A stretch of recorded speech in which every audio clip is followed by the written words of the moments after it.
सर्वांना नमस्कार. सद्गुरू श्री गोंदवलेकर महाराजांच्या अमृतमय वाणीला नमन करून आजच्या प्रवचनाची सुरुवात करूया. 1 जुलै रोजीचे गुरु कशाला हवा. सद्गुरू श्री गोंदवलेकर महाराज यांचे आजचे प्रवचन भक्तिपूर्वक ऐकूया. व्यवहारात सुद्धा आपल्याला गुरु करावा लागतो, तर त्याच्यापेक्षा अवघड ज्ञान होण्यासाठी गुरु नको असे म्हणून कसे चालेल. प्रपंचात सुखदुःख झाले, समाधान मिळाले नाही, तर मग खरे सुख कुठे आहे आणि ते मला कोण दाखवेल. अशी ज्याला तळमळ लागेल तोच गुरु करेल. प्रपंच आम्हाला कडू वाटला तरच शिष्य होण्याचा प्रश्न. शिकावे असे ज्याच्या मनात येते तो शिष्य, आणि जो शिकवितो तो गुरु. मला काही कळत नाही असे ज्याला वाटते तोच गुरु करेल. मी राम राम म्हणतो, वाईट मार्गाने जात नाही, मग गुरु कशाला हवा असे काही जण म्हणतात. मी केलेही जाणीव आड येते, म्हणून सद्गुरूची आवश्यकता आहे. सत्कर्माचा अभिमान जर आपल्याकडे घेतला तर रामाचा विसर नाही का पडला. अभिमान गेल्याशिवाय राम नाही भेटणार. देवाजवळ गेला तरी नामदेवाचा अभिमान नाही गेला, म्हणून भगवंतांनी त्याला गुरु कर म्हणून सांगितले. संताच्या कृपेने दुखणे बरे झाले म्हणून त्याला मानणे हे खरे नव्हे. जो शिष्याला विषयात ओढील त्याला गुरु कसे म्हणावे. जो काही चमत्कार करून दाखवील त्याला आम्ही बुवा म्हणतो. संताची परीक्षा आम्ही बाह्यांगावरून करतो.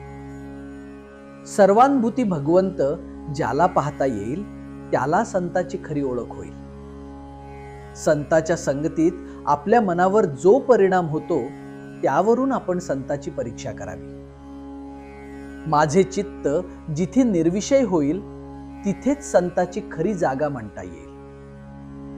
ज्याला भगवत प्राप्तीची तळमळ लागली आहे त्यालाच शिष्य म्हणावे. जो गुरु आज्ञेबाहेर जात नाही आणि गुरु हेच भगवंत प्राप्तीचे साधन मानतो तो सच्शिष्य होय. गुरु परता देवधर्मच नाही मानो. काही कानडी माणसे महाराष्ट्रात आली. त्यांना मराठी येत नव्हते.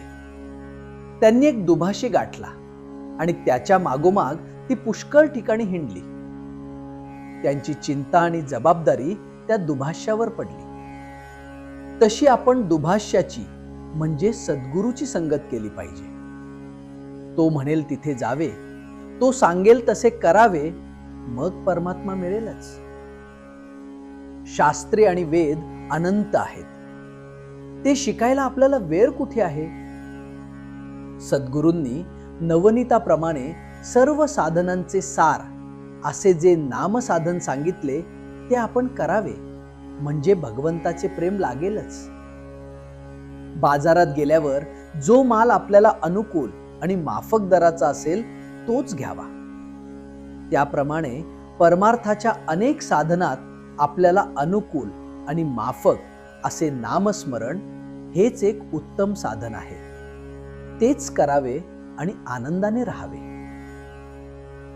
आजचे बोधवचन भगवंताबद्दल जिज्ञासा उत्पन्न होणे ही खरी भाग्याची गोष्ट आहे. असा जिज्ञासू शिष्य भेटला तर संताला आपले स्वतःचे सार्थक झाले असे वाटते. श्रीराम जय राम जय जय राम. ब्रह्मचैतन्य सद्गुरू श्री गोंदवलेकर महाराज यांचे अमृतमय प्रवचन श्री दत्तरूप या आपल्या YouTube चॅनलवर नियमित ऐकण्यासाठी लगेच सबस्क्राईब करा.